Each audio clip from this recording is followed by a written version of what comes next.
This conference will now be recorded. अद्य शुक्रवासरः अथवा भृगुवासरः कार्तिक कृष्ण एकादशी दिनांक 11 डिसेंबर 2020 माधव निदान मधुकोष्टिका दिनानुरूपाणि शंखं चक्रं जलकान् ददतमृतघटं चारुदौर्भिश्चतुर्भिः सूक्ष्मस्वच्छातिहृद्यां शुकपरिविलसन् मौलिमम्भोजनेत्रं कालाम्भोदोज्ज्वलाङ्गं कटितटविलसच्चारुपीताम्बराढ्यम् वन्दे धन्वन्तरिं तं निखिलगतवनप्रौढदावाग्निलीलं ब्रह्मणो हि समारब्धाम् आत्रेयाद्येषु पूजिताम् अस्मदाचार्यपर्यन्तां वन्दे गुरुपरम्पराम् आयुर्वेदरतं वन्दे माधवाख्यं महागुरुम् आयुर्वेदामृतं सर्वं शिष्येभ्यो यः प्रदत्तवान् द्रष्टा ज्ञानी दृष्टकर्मा कृतकर्मा तथैव च अध्यापको विषक्श्रेष्ठो महान् संशोधकस्तथा गुणैरेतैः समुदितैः यत्कार्यं प्रतनोति सः समृद्ध्यर्थं हि कार्यस्य वयं नु प्रयतामहे सरस्वत्यै नमो यस्याः प्रसादात् पुण्यकर्मभिः बुद्धिदर्पणसङ्क्रान्तं जगदध्यक्षमीक्षते आत्रेयं प्रथमं वन्दे आयुर्वेदजगद्गुरुम् आयुर्वेदामृतं सर्वं गृहीत्वा हि सुरेश्वरात् अग्निवेशादिकेभ्यो यत् प्रेच्छत् सत्तमः प्रथमं तन्त्रकर्तारम् अग्निवेशं नमाम्यहम्।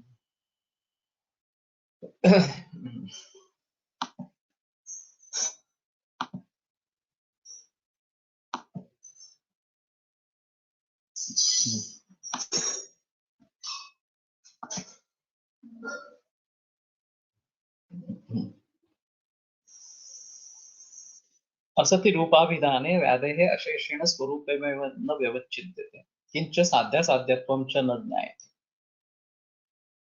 तर्हि रूपाभिधाने असति सति यदि रूपाभिमानं न उक्तं स्यात् तर्हि व्याधेः अशेषेण स्वरूपमेव न ज्ञायते। तर्हि व्याधेः स्वरूपमेव तावत् न विज्ञायते। एवञ्च साध्यासाध्यत्वं चापि साध्यतार्थत्वं च न उपलभ्येत उक्तं च चरके पूर्वरूपाणि सर्वाणि जोरक्तानि अतिमात्रया यं विशन्ति विशत्तेन मृत्युज्वरपुरस्सरः।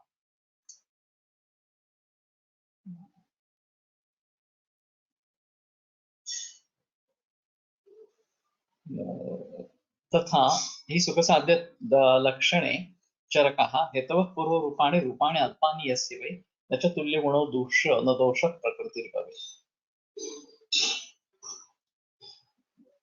तर्हि यस्य हेतवः पूर्वरूपाणि रूपाणि अल्पानि एवञ्च न तुल्यगुणः दोषः न दोषः तुल्यगुणः न प्रकृतिः तुल्यगुणा भवेत्।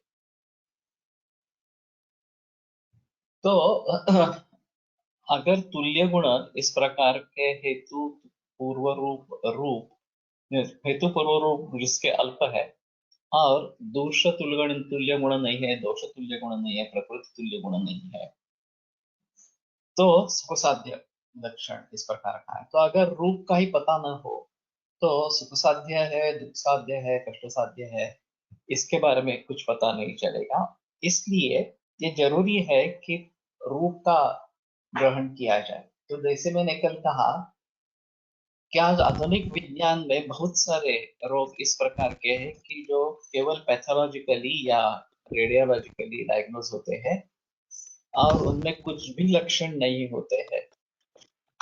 तो ये बड़ी दिक्कत वाली बात है और फिर उसके आधार पर एलोपैथी में तो चिकित्सा दी जाती है। जहां तक सिम्टोमेटिक रिलीफ का सवाल है, चाहे हाइपरटेंशन हो, चाहे शुगर लेवल हाई हो, वगैरह वगैरह, लेकिन ये भी वास्तव नहीं है। हमारे हिसाब में उसका निदान क्या होगा और उसकी चिकित्सा क्या होगी, इसके बारे में काफी जिक्र मैंने कल की थी। तो वो सब ध्यान में रखना बहुत जरूरी इस प्रकार का है। कष्टसाध्य लक्षणे चरकः निमित्त पूर्व रूपाणां मध्य में बले। तो निमित्त पूर्व रूप और रूप ये अगर मध्यम बल इस प्रकार का है तो यहाँ पे रोग कष्ट साध्य है, ये भी हमें इससे पता चलता है कि मध्यम बल है रूप का, तो अस कष्ट साध्य हाँ, तथा सर्वसंपूर्ण लक्षणा सन्निपात ज्वरो साध्या, और सर्वसंपूर्ण लक्षण इस प्रकार का सन्निपात ज्वर असाध्य है। तो यहाँ लक्षणों का काफी जिक्र है, ये उदाहरण काफी देते रहते हैं कि साध्यासाध्यत्व के बारे में ग्रंथों में बहुत सारे भाव है जिसके ऊपर साध्यासाध्यत्व निर्भर रहता है। तो पूर्व रूप, रूप और हेतु, ये जिसके बलवान है वो व्याधि भी बलवान होगा, कष्ट साध्य है, असाध्य होने की संभावना रहेगी। ये सब अल्प है और तुल्य दोष दूष्य प्रकृति नहीं है, तो फिर सुख साध्य होने की संभावना ज्यादा इस प्रकार की है।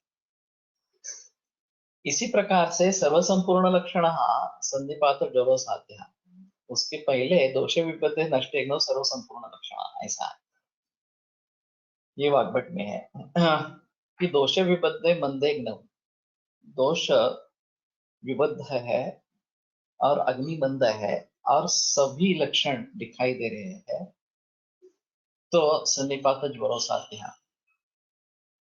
तो वहां पे हमने ये सोच लिया कि साध्या साध्यत्व किन किन बातों के जरिए, कारणों के जरिए हो सकता है। तो हेतु, पूर्व रूप, रूप ये भी उसमें शामिल है, अवस्था भी उसमें शामिल इस प्रकार की है। और कुछ लोग रोग पहले से ही कष्ट साध्य असाध्य होते, जन्म में वो धर्म सर्व प्राय कुछतम अमृत, उदर व्याधि जो है वो जन्म हुआ तो ही समझना है कुछ साध्य है इस प्रकार। वात व्याधि में थोड़ा सा अजीब है, शुद्ध वात पक्ष, शुद्ध वात अर्थ पक्ष, प्राय कृच्छतमो मतः, कृच्छस्पन्येन संसृष्टः। तो ये केवल वात से बना हुआ कृच्छतम है और दूसरे दोषों के साथ में है तो कृच्छतर है इस प्रकार का। तो ये काफी अलग है, थोड़ा सा अपवाद इस स्वरूप का है। जनरली एक दोष से बना हुआ व्याधि थोड़ा सुख साध्य या कष्ट साध्य होगा, और दो दोष, तीन दोषों से बना हुआ व्याधि ज्यादा कष्ट साध्य इस प्रकार का होगा। लेकिन ये वातवादी में ये अपवाद इस प्रकार का बताया। तो कहने का तात्पर्य है, और अवस्थाएं होती है, दोष विबद्ध नष्ट सर्व संपूर्ण लक्षण, तो दोष विबंध और नष्ट ये अवस्थाएं है, तो उसके जरिए भी साध्य सध्यत्व होता है। तो हमने अगर ये जो रिकॉर्ड है, ये जो सूत्र है, लक्षणानि सर्वाणि अतिमात्रया और दोषे विबद्धे नष्टे ज्ञ, ये अवस्था में चला जाएगा, और ज्वर से संधिपात जस्य असाध्य, इस प्रकार की इसके रिकॉर्ड वहां पे किया गया है।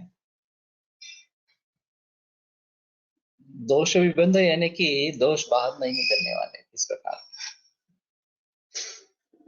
वास्तव में ऐसा है कि वृद्धाभिषंदनात् पाकात् कोष्ठम वायुश्च निग्रह, इस प्रकार से वृद्धि अभिषंद पाक वगैरह वगैरह इस प्रकार के हो गए तो दोष शाखाओं से कोष्ठ में चले आते हैं। अब पाक अगर है तो जनरली वो अपने आप बाहर निकलने लगते हैं।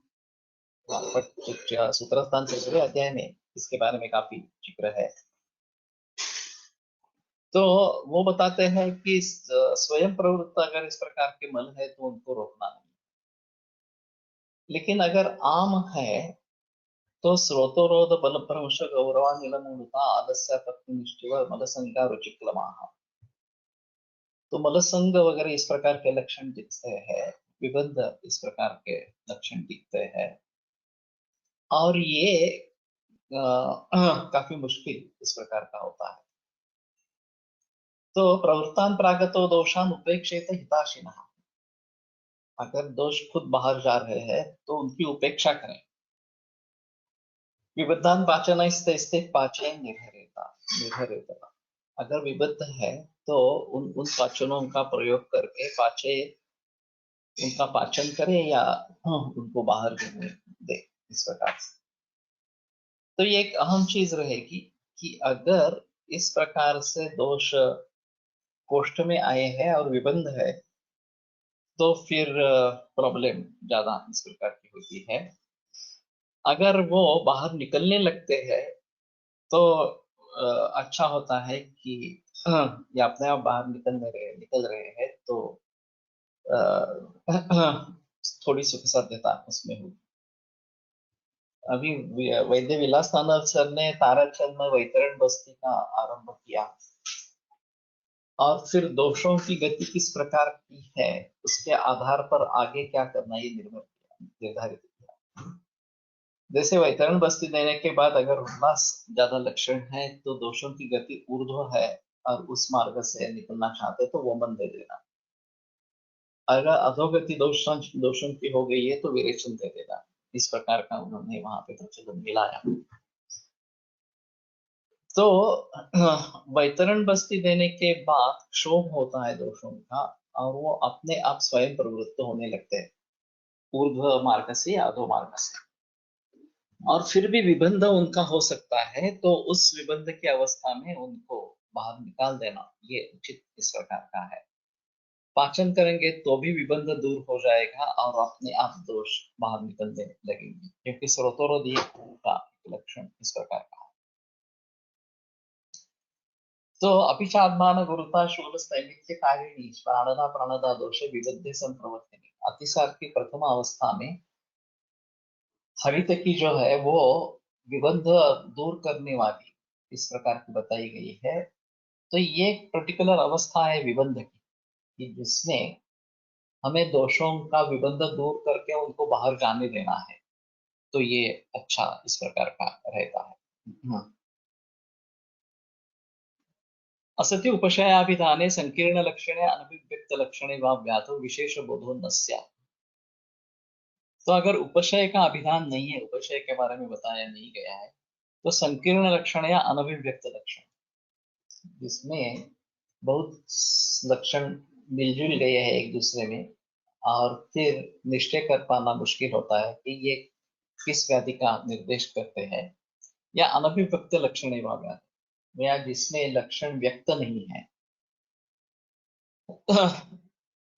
विशेष बोधो न स्यात्, उसमें विशेष बोध नहीं होगा।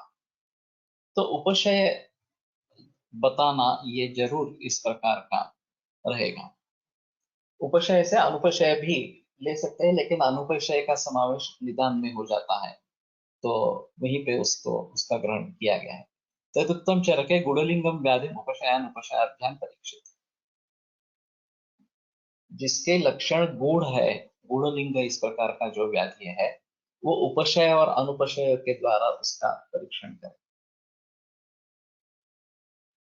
तो जो भी औषध अन्न आहार इस प्रकार का विहार, औषधान्न विहाराण उपयोगम सुखावम विद्यात उपशय व्याधि, ये उपशय की व्याख्या की गई है। तो जिनका भी प्रयोग करके उनको ठीक लग रहा है और ये केवल तात्कालिक ठीक लगना ऐसा नहीं है तो दीर्घकाल उससे फायदा हो रहा है तो समझ लेना चाहिए कि ये इस प्रकार का व्याधि है या इस प्रकार की दोष स्थिति है। तो काफी जगह ऐसा होता है कि हम समझ नहीं पाते हैं कि कौन सा व्याधि है या निश्चय नहीं कर पाते हैं कि कौन सा व्याधि है। व्याधि में निश्चय ये जो इनकी किताब है ताईराज वाड़े, शिवो जोशी और मुइले, तो उसमें एक जीर्ण ज्वर और त्रिपुराजयक्ष्मा इसके बारे में एक उदाहरण दिया है। दोनों के लक्षण एक जैसे है और कई दफा ये करना मुश्किल हो जाता है, तय करना मुश्किल हो जाता है कि ये जीर्ण ज्वर है या तीव्र पराजयक्ष्मा इस प्रकार का। तो उसमें उनका कहना था कि पहले आप जीर्ण ज्वर की चिकित्सा करो, उससे अगर उपशम नहीं मिलता होगा तो फिर त्रिरूप राजयक्ष्मा की तरफ मुड़ो और उसकी चिकित्सा करो। मैं थर्ड ईयर में था। हाँ। और मेरे पास मरीज आना शुरू हो गया था, रिश्तेदारों से, मित्रों से शुरुआत करके रेगुलर पेशेंट्स आने लगे। तो 2 महीने से ऐसे एक बुखार था, और मैंने उसका निदान त्रिरूप राजयक्ष्मा इस प्रकार का किया, सोलोमान दिया, लेकिन ज्यादा फायदा नहीं हुआ। तो उस समय में मैंने ये किताब पढ़ी, तो मैंने सोचा कि ठीक है, हम जीवन जो की हैसियत से करेंगे, और सुदर्शन गणवटी आरंभ की। तो जैसे ही सुदर्शन गणवटी आरंभ होगी, वो सब लक्षण मिट गए और पेशेंट दुरुस्त हो गया। मैंने उल्टे तरीके से किया, ग्रंथ पुस्तक में उल्टे तरीके से किया था कि पहले जीर्ण ज्वर की चिकित्सा करो, अगर उसका फायदा नहीं होता है तो त्रिरूप राजयक्ष्मा की चिकित्सा करो, इस प्रकार से। तो कहने का मतलब, I think it is available वैदिक निश्चय, हाँ, क्योंकि रिप्रिंट हुआ है, और ज्यादा लोग वो खरीदने वाले नहीं है, क्योंकि ये बहुत ही आयुर्वेद निष्ठ किताब है। मामा गोखले ने जो भी प्रयास किए हैं, इनमें ये एक मूर्धन्य किताब है, आयुर्वेदिक निष्ठ। और एलोपैथी का कुछ भी संबंध नहीं है इस किताब में, और आयुर्वेद के सभी रेफरेंसेस दिए गए हैं। तो अच्छी किताब है,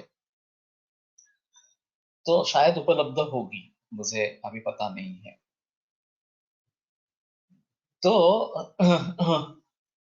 इस प्रकार से अगर गूढ़ लिंग है, संकीर्ण लक्षण इस प्रकार की स्थिति है, तो किससे रिलीफ आता है और किससे नहीं आता है, ये एक अहम चीज इस प्रकार की रहेगी।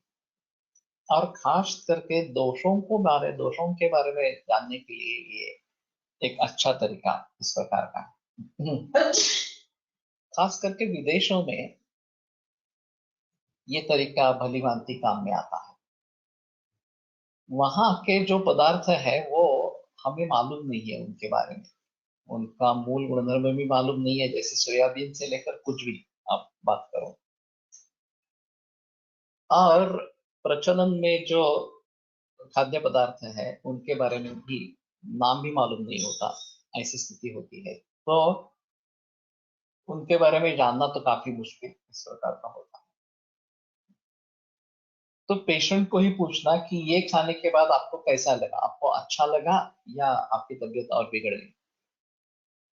तो वो कॉशियस होते हैं, वो बताते हैं हाँ नहीं, इससे बाद मेरी तबीयत और बिगड़ गई, मुझे ये हुआ वो हुआ वगैरह इस प्रकार से। तो उसके आधार पर हम अनुमान लगा सकते हैं कि हाँ ठीक है, इससे वात का प्रकोप हो रहा है, पित्त का प्रकोप हो रहा है वगैरह। तो कम से कम उस कृतान्न से ये हुआ, ये तो निश्चित हो गया।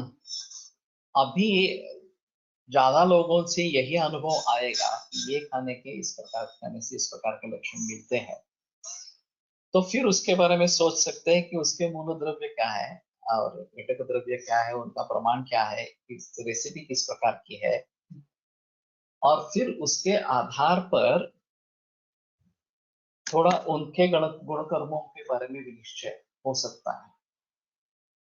ये कोई अच्छा तरीका नहीं है वास्तव में। हाँ, क्योंकि इसमें हाँ हाँ क्षति हो सकती है, भूल हो सकती है, लेकिन दूसरा भी कोई अच्छा तरीका इससे नहीं है। और कम से कम जिन चीजों से उन्हें नुकसान हो रहा है, अनुकूल आ रहा है, उनको टालने के बारे में तो हम बता सकते हैं, और जिन चीजों से उन्हें उपशम मिलता है उनको लेने के बारे में जिक्र कर सकते हैं। और ये रुग्ण खुद ही बता रहा है कि नहीं, मुझे इससे फायदा होता है, इससे नुकसान होता है, इससे तकलीफ होती है। तो आराम से उसको कह सकते हैं कि ये टालो और ये ले लो, इस प्रकार से। और फिर ऐसे बहुत सारे अनुभव इकट्ठा हो जाने पर एक चीज के बारे में हम शायद उसके बारे में कुछ निश्चितता कर सके कि ये इस रोग को बढ़ावा देने वाला है, इस दोष को बढ़ावा देने वाला है, इस रोग में लाभ बता रखा है, इस दोष में अच्छा है। तो जो भी इस प्रकार के द्रव्य अभी प्रचलन में है, उनके बारे में कैसे सोचना, ये एक बड़ी चुनौती है। और ये एक उसका तरीका हो सकता है। हमने बीच में एक काम किया था कंसल्टेंसी के जरिए, और उसमें उनकी कल्पना थी कि पूरे आम सामान्य जन से आयुर्वेद के ट्रीटमेंट के बारे में जानकारी इकट्ठा करें। उनका कहना था कि उसमें से 98% रिडंडेंट रहेगा, कि उसका कोई फायदा नहीं है इस प्रकार से। लेकिन जो 2% बचेगा, वो 2% बहुत ही महत्वपूर्ण होगा, और उसके लिए 100% कलेक्ट करना है अनुभव, ये सभी से इकट्ठा करने में। तो जिसके भी पास आयुर्वेद के बारे में जो भी अनुभव हो, किसी भी रोग के लिए हो, तो इस प्रकार से अगर ये करेंगे, काम करेंगे, तो हमें हमारे हाथ में कुछ आएगा, ऐसा उनका कहना था। तो मैंने कहा कि ये तो ठीक है, लेकिन आम जनता से इस प्रकार से पाने में काफी दिक्कत होगी। उसके बजाय हम अनुभवी वैद्यों से संकलन करेंगे तो ज्यादा अच्छा रहेगा। उस प्रकार के अनुभवी वैद्य जो 65 के ऊपर उनकी उम्र है, जिनकी कुछ शिष्य परंपरा नहीं है या वंश परंपरा नहीं है, और जिन्होंने कुछ लिखा भी नहीं है, उनके कुछ किताब भी इस प्रकार के नहीं है। तो संभवतः उनका ज्ञान उन्हीं के साथ चला जाएगा। तो बेटर ऑप्शन है कि उस ज्ञान को हम इकट्ठा करने की कोशिश करेंगे। तो हमें जरा फोकस अप्रोच मिलेगा, आम जनता से लेने के बजाय ये अच्छा रहेगा इस प्रकार से। उन्होंने तुरंत ये बात मान ली, और फिर हमने 15 वैद्यों से इस प्रकार के अनुभवों का संकलन किया, जिसमें मूवी पढ़ के ये भैयाराव गौतम ये थे, और भी अभी मुझे याद नहीं है। तो उन्होंने कहा कि आप लिवर और हार्ट, इसके लिए जानकारी इकट्ठा करो इस प्रकार से। तो मैंने उनके बारे में ये जानकारी हासिल करने की कोशिश की।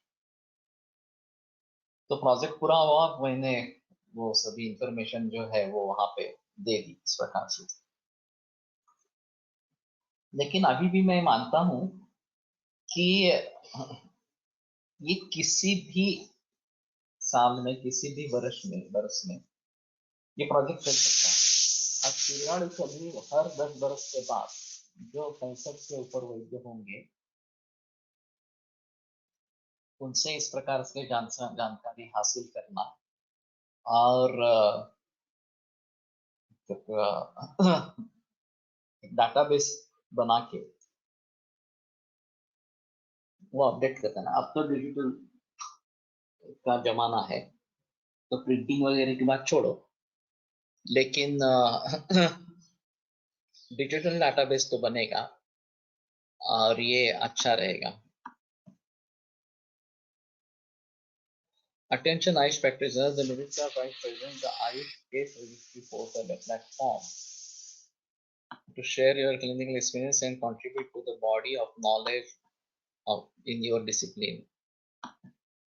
ओके। लेकिन उसका फॉर्मेट एक होना चाहिए। अगर फॉर्मेट हर एक का, उसका फॉर्मेट, आयुष का फॉर्मेट और हमारा फॉर्मेट अलग इस प्रकार का रहेगा, तो ये दिक्कत वाली बात हो सकती है। मैंने काफी प्रयास किए है कि हम अपना फॉर्म बनाए और वो डिजिटल हो। तो अभी एक हमने बनाया है, प्रयोग करने जा रहे हैं उसका कर रहे हैं, तो वही फॉर्मेट सभी हमारे छात्र मिलाएंगे तो हमारा भी एक अलग डाटाबेस बनेगा इस प्रकार से।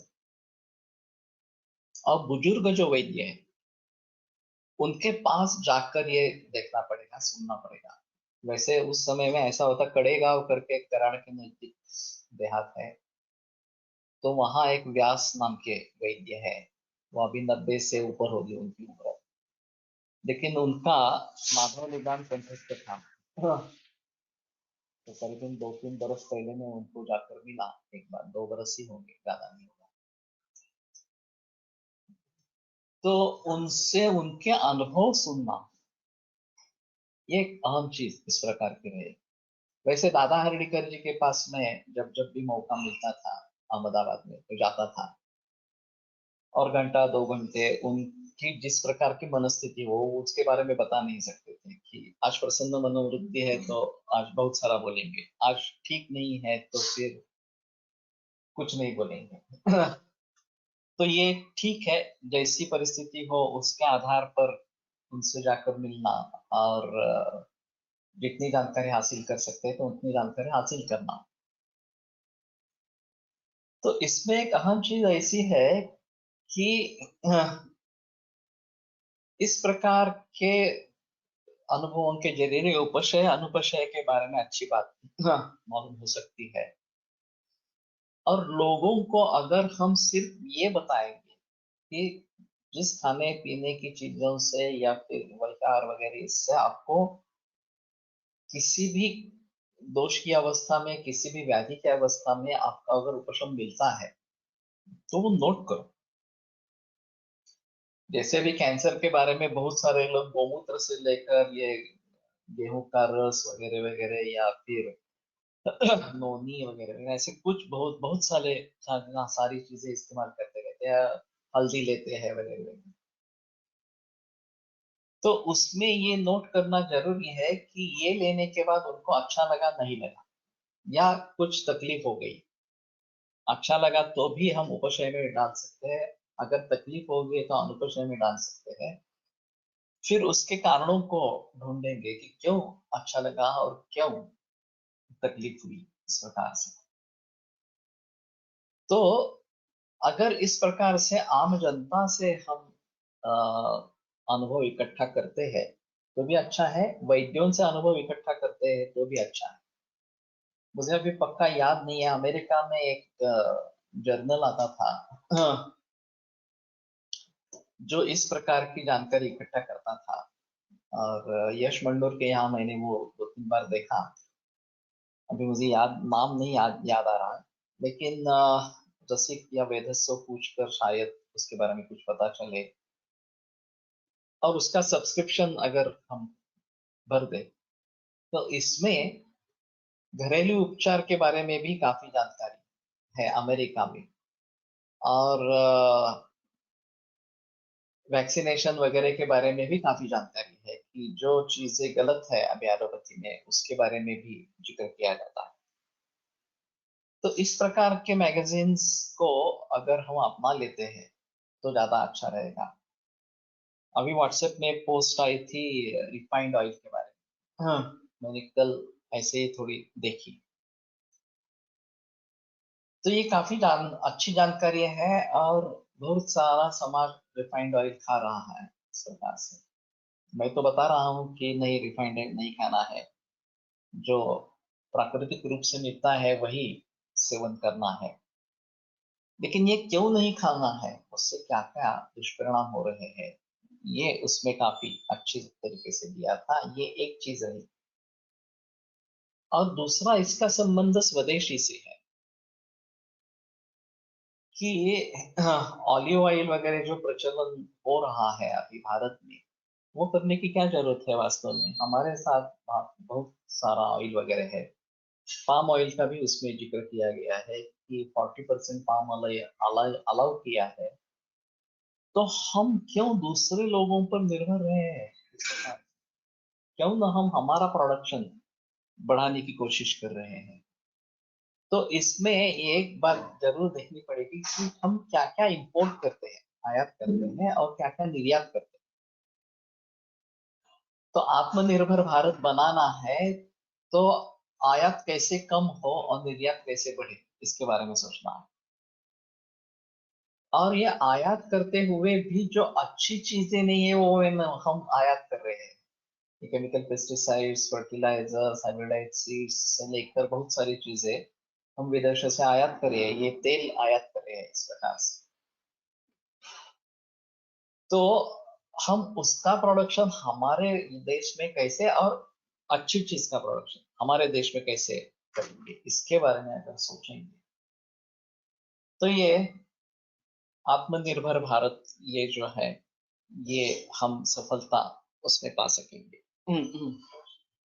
और हमारी इकोनॉमी सुदृढ़ इस प्रकार की होगी, बलवान इस प्रकार की होगी। तो मेरा कहना है कि सभी इसके बारे में गहराई में जाकर सोचे। राजीव दीक्षित ने इसके बारे में काफी प्रयास किए थे, स्वदेशी के बारे में, और ये सब बताने की कोशिश की थी। लेकिन उन्होंने जो आयुर्वेद का रेफरेंसेस लिए हैं वो अजीब है, और बड़े निर्धार पूर्वक उन्होंने बता दिया है कि आयुर्वेद में ऐसा बताया है, इस प्रकार से जो आयुर्वेद में बताया ही नहीं है वास्तव में। लेकिन वो बात छोड़ो, स्वदेशी के बारे में उनके जो विचार है वो निश्चित अनुसरणीय है, इस प्रकार के है। और इतनी विदेशी कंपनियां भारत में इन्वेस्ट कर रही है और मुनाफा कमा रही है, और हमें कुछ पता नहीं है कि ये क्या कर रही है, और हम क्यों नहीं इस प्रकार से अ, इतने प्रयत्न करेंगे इस प्रकार से। अभी मैंने जो रिकॉर्डिंग हर रोज में करता था वो बंद है, मेरे पिछले रविवार से बंद है। और इसलिए बंद है कि मैं सोच रहा हूँ कि अगली सीरीज क्या होगी। एक तो मैं ये भी जानना चाहता था कितने लोग वास्तव में इंटरेस्टेड है इन ऑडियोज को सुनने के लिए। तो कुछ लोगों के मुझे मैसेजेस आए कि ये सीरीज बंद क्यों हुई, भेजा क्यों नहीं गया, वगैरह वगैरह इस प्रकार से। तो ठीक है, समझ लेता हूँ कि कुछ लोग तो इंटरेस्टेड जरूर है। लेकिन मेरे सामने तीन चार ऑप्शंस है, उसमें से मैं किस पर जिक्र करूं ये थोड़ा सा मैं सोच रहा था। एक तो 63 या 36, 36 इस प्रकार के एक संवाद और विसंवाद, इसके बारे में मैं सोच रहा हूँ, क्योंकि साइकोलॉजिकल फैक्टर्स जो है उसके बारे में ज्यादा जिक्र होता नहीं है क्लिनिक में। और उसके जरिए कामक क्रोधादि जो विकार है उनके बारे में गहराई में जाकर सोचना और उसके लिए उपाय ढूंढना, ये एक अहम चीज रहेगी। तो साइकोलॉजी में लोगों ने काफी काम किया, और अभी आयुर्वेद कर कर भी लोग साइकोलॉजी का काम कर रहे हैं।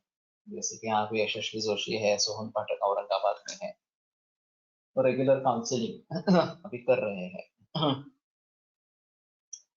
तो उसी सूत्र को आगे बढ़ाते हुए इसके बारे में जो संबंध है, चाहे पति पत्नी हो, चाहे पिता और पुत्र, या पिता और लड़की, माँ और लड़का लड़की, इस प्रकार के सासू और बहू, इस प्रकार के सास और बहू, इस प्रकार से। तो जितने भी संबंध है या मित्र इस प्रकार से, तो जितने भी इनके इस प्रकार के संबंध है उसमें संवाद कैसे हो सकता है और विसंवाद कैसे होता है, विसंवाद क्यों होता है। तो संवाद कैसे होता है ये एक अहम चीज है, संवाद कैसे शुरू करना है ये पढ़ सीखने के लिए। और विसंवाद क्यों होता है उसमें इंडिविजुअल कारण क्या क्या रहेंगे। शायद कामक्रोधादि विकार उसके मूल इस प्रकार का है, और रज उसका मूल कारण इस प्रकार का, रज या तम। तो वहां तक कैसे पहुंचे और उसको कैसे दूर करें, इसके बारे में थोड़ा सोच सकते हैं। दूसरा अभी जो वेबसाइट बन रही है कैंसर के बारे में, कैंसर होलिस्टिक गाइडेंस, तो हाँ, अभी प्रकारानुरूप मार्गदर्शन तो मैंने पूरा किया है। हाँ, लेकिन उसके हैसियत से अगर कुछ लोगों तक पहुंचाने के लिए करना है तो उसके बारे में अलग सोचना इस प्रकार से है। वैसे मैं बहुत सारे रिकॉर्डिंग्स में इसके बारे में बहस करता आया हूँ। तो वो भी एक विषय हो सकता है आगे चलकर उसको बढ़ावा देने के लिए इस प्रकार से। और हाँ, वैद्यों के लिए कुछ अलग करे, ये भी एक बात हो सकती है।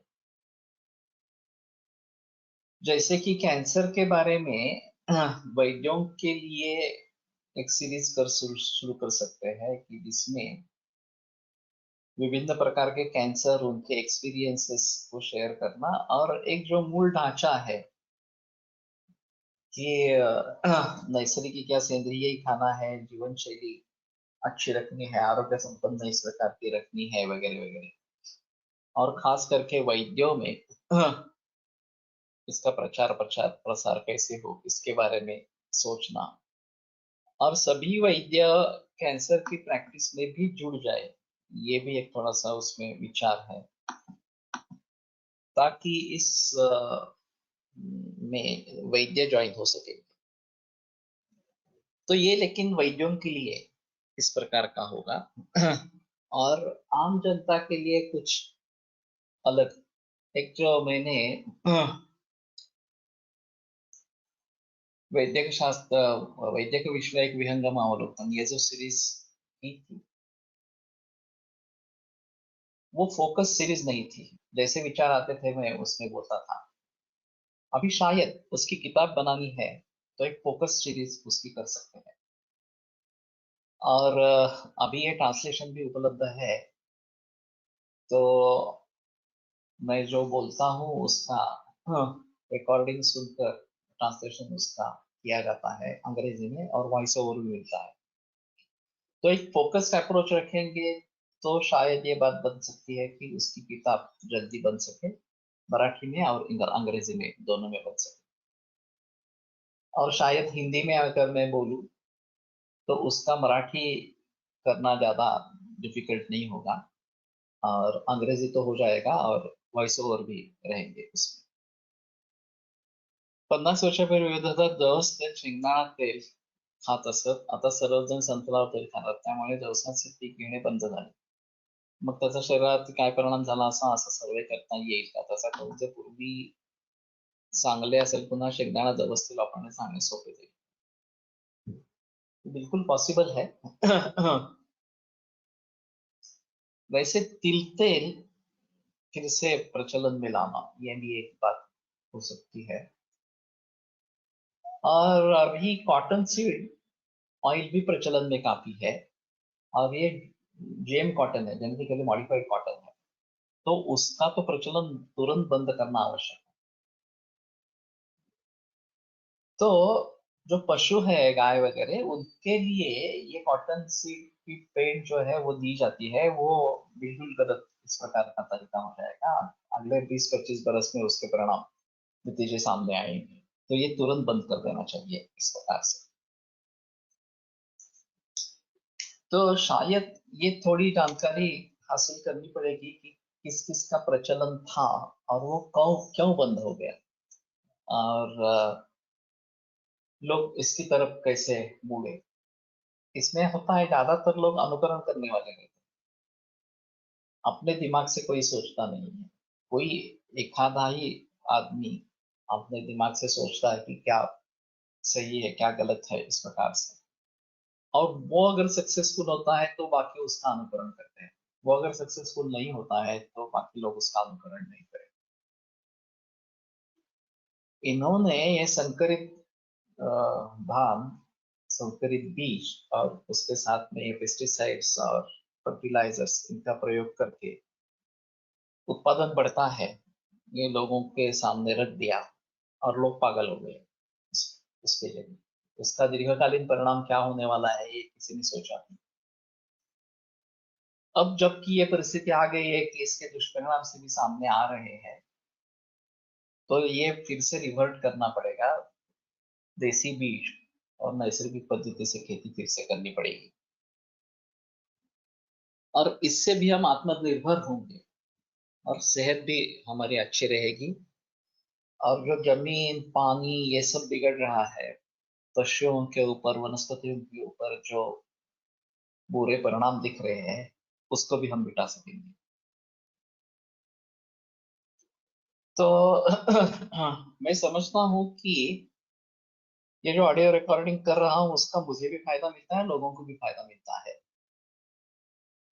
और व्हाट्सएप में ज्यादातर मैसेजेस फॉरवर्डेड रहते हैं, मैसेज बनाने वाले कितने लोग हैं, ये देखना बहुत जरूरी पड़ेगा कि जो कुछ इंफॉर्मेशन नई इस तरीके से दे रहे हैं, उनकी कंट्रीब्यूशन ज्यादा अच्छी इस प्रकार की रहेगी।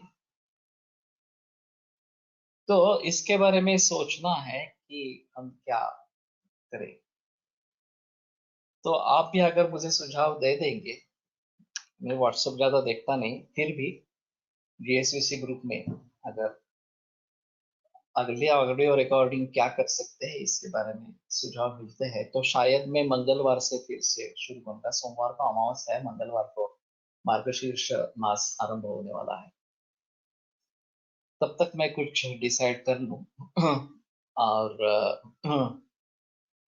उसका आरंभ उस समय में हो जाए। तो मेरे कहने का मतलब है कि उपशय अनुपशय ये एक अहम चीज है, लोगों से जानकारी लेना कि किससे फायदा होता है, किससे नुकसान होता है, और उसके आधार पर परिवर्तन लाना। कि दवाइयों का प्रयोग करना है या खाने पीने की चीजों के बारे में परिवर्तन लाना कि ये मत करो ये करो वगैरह इस प्रकार से, तो शायद कुछ बात बन जाए। और खास करके विदेशों में तो ये बहुत महत्वपूर्ण इस प्रकार का रहेगा। भारत में फिर भी हम बता सकते हैं कि ये अच्छी चीज है, ये खाओ, ये मिलती है इस प्रकार से, लेकिन विदेशों में इसके बारे में कैसे जिक्र करना ये काफी मुश्किल इस प्रकार की है। और वैसे एक्सपोर्ट के लिए भी काफी स्कोप है, लेकिन जैसे कि दाल चावल गेहूं ये सब भारत से एक्सपोर्ट होता है, और भारतीय लोग जो है वो उसका प्रयोग करते हैं। आटा भी बहुत बड़े बड़े पैमाने पर एक्सपोर्ट होता है, लेकिन ये ऑर्गेनिक नहीं है। तो कैसे करें, वहां जो ऑर्गेनिक मिलता है वो ले ले, या फिर जो नॉन ऑर्गेनिक भारत से आ रहा है वो ले ले, एक बड़ी समस्या होती है। दोनों की अपनी अपनी मर्यादाएं हैं। तो उचितो यस्य देशस्तज्जं तस्य औषधं हितम्, उस हिसाब से जो वहां बन रहा है वो लेना उचित है ऑर्गेनिक उसमें से। लेकिन अभी ये जेनेटिकली मॉडिफाइड वगैरह इस प्रकार की चीजें हैं, और एक ही कंपनी का गेहूं का आटा सभी अमेरिका में प्रचलन में है, हाँ, मॉन्टेलो कंपनी का। तो ये सही है रास्ता, या हमें उसके बारे में सजग होकर यहाँ से जो आटा एक्सपोर्ट होता है वो ऑर्गेनिक आटा कैसे एक्सपोर्ट होता है ऐसा देखिए, तो वहां पे कन्विंस करना ज्यादा आसान है। जैसे ही दूध के बारे में भी मैंने जिक्र किया था कि देसी गाय का दूध पाउडर बना के अगर हम यूएई वगैरह देशों में भेज सकते हैं जहाँ पे गायें है ही नहीं इस प्रकार से, ऊंट है लेकिन गायें नहीं है, तो ये एक बात हो सकती है इस प्रकार से। तो इसमें एक्सपोर्ट पोटेंशियल्स क्या क्या है, ये अगर हम देखेंगे, लोगों की जरूरत क्या है और हम क्या दे सकते हैं यहाँ से, तो शायद ये आत्मनिर्भर भारत को भी प्रोत्साहन मिलेगा, और हाँ, आरोग्य भी टिका रहेगा। तो मेरा सुझाव है कि आप भी थोड़ा इसके बारे में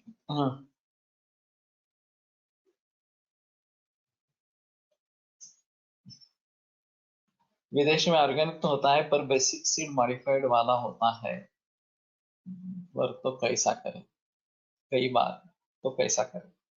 इसीलिए मैं बता रहा हूँ कि देसी सीड्स, वहां भी कुछ लोग करने वाले हैं। वन स्ट्रॉ रिवॉल्यूशन करके एक किताब है, और उसने काफी हलचल मचाई है, और वो इसी प्रकार देसी सीड का जिक्र करने वाले इस प्रकार के हैं। लेकिन ये बहुत ही थोड़े लोग हैं और उनकी शक्ति भी कम है। तो ये परिवर्तन लाने के लिए काफी झगड़ना पड़ेगा। और ये मॉन्टेलो जैसी कंपनी तो जायंट है इस सदी में, वो दूसरी किसी गर्म की वैरायटी वो आने ही नहीं देते इस प्रकार से। बुक नेम फर्स्ट फिर से बताइए। One straw revolution, one straw STRAW revolution, इस प्रकार से।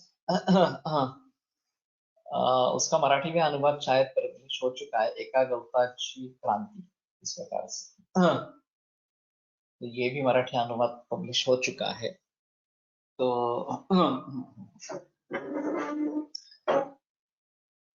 दुधाची पावडर करताना काही केमिकल ऍड करतात का, काही केमिकल प्रोसेस फॉलो करावी लागते का? मुझे नहीं लगता है केमिकल प्रोसेस होती है इसमें। सिर्फ फैट अलग किया जाता है, हाँ, और दूध और पानी अलग किया जाता है। और जब दूध बनाना पड़ता है, अभी अप्रैल में, इन 2 महीनों में दूध कम हो जाता है। तो ये सब बड़ी कंपनियां जो है, चाहे चितले हो, अमूल हो वगैरह, वो दूध बनाकर बेचती है। तो उनकी ही कंपनी की पाउडर अलग की जाती है, फैट अलग किया जाता है, और फिर ये फैट पाउडर और पानी ये इकट्ठा करके दूध बनता है। तो ये ठीक है, कम से कम वही इंग्रेडिएंट्स है जो केमिकली भी दूध बनाते हैं, वो एक अलग चीज है।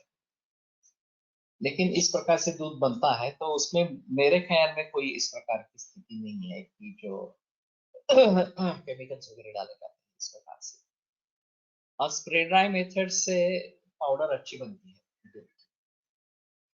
तो तुम्हारे पास दूध कितना उपलब्ध है, वो देखकर वो अगर करेंगे तो चलेगा। हमारे कोकण में, हाँ, जबकि दूध को ज्यादा भाव नहीं है, अगर देहातों में इस प्रकार का दूध कलेक्शन होता रहेगा और ज्यादा उसको प्राइस मिलती नहीं है, तो लोग करते हैं कि घी में कन्वर्ट करके घी बेचते हैं, हाँ, और सभी मुनाफा घी से ही लेने की कोशिश करते हैं। तो मेरे ख्याल में वो भी बराबर नहीं है। तो दूध की पाउडर बना के अगर बेचे, तो ये हो सकता है कि उससे काफी मुनाफा मिल सकता है।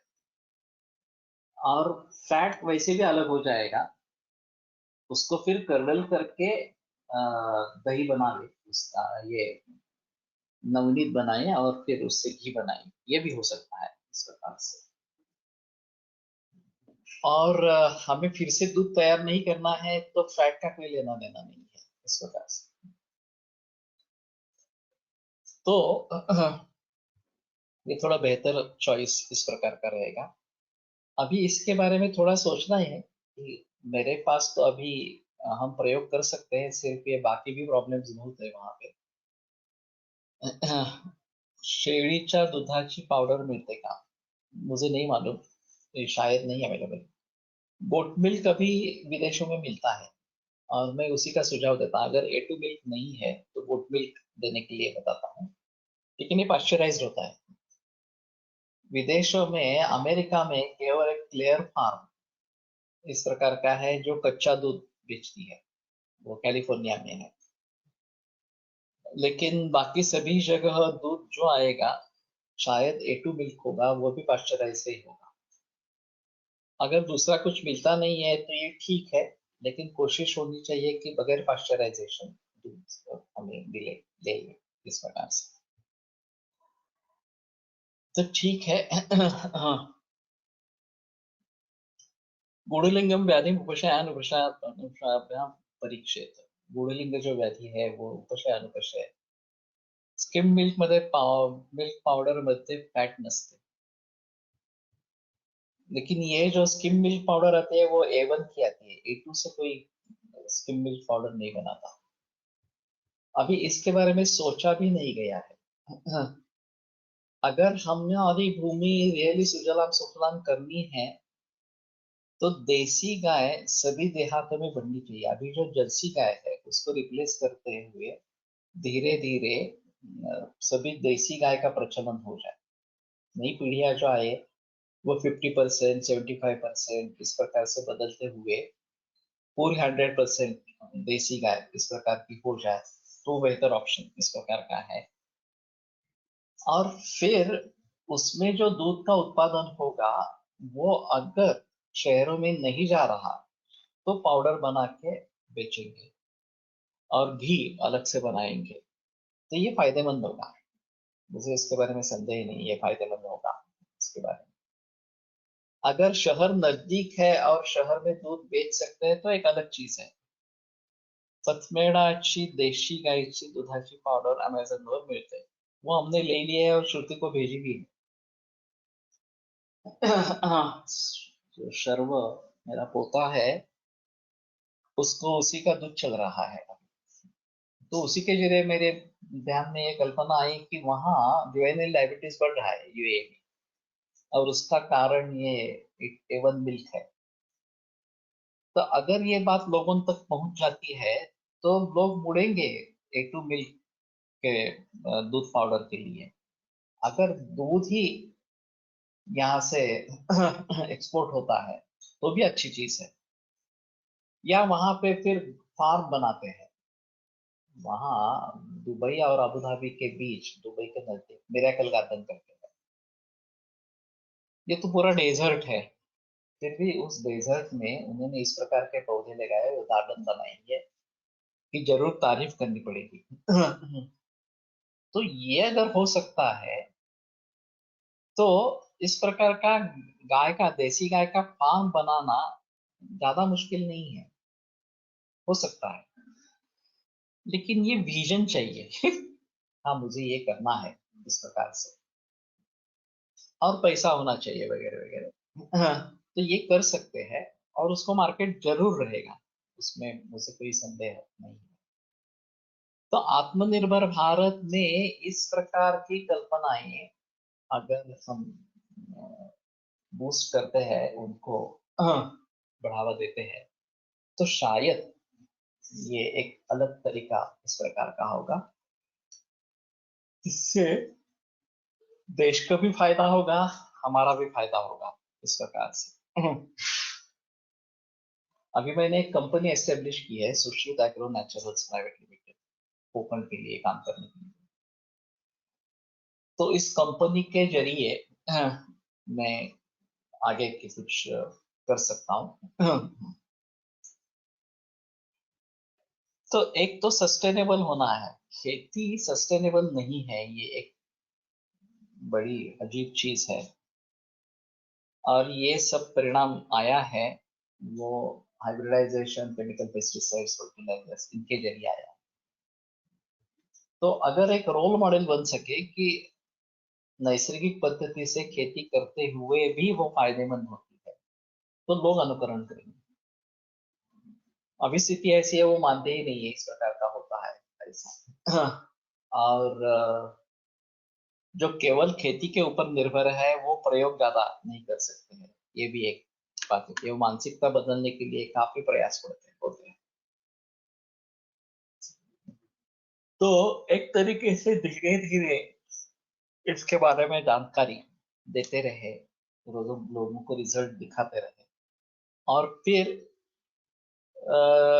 दूसरी तरफ ये आत्मनिर्भर भारत या निर्यात के लिए चुनौतियां ढूंढते रहेंगे इस प्रकार से। तो ये कुछ बात बन सकती है। तो ठीक है।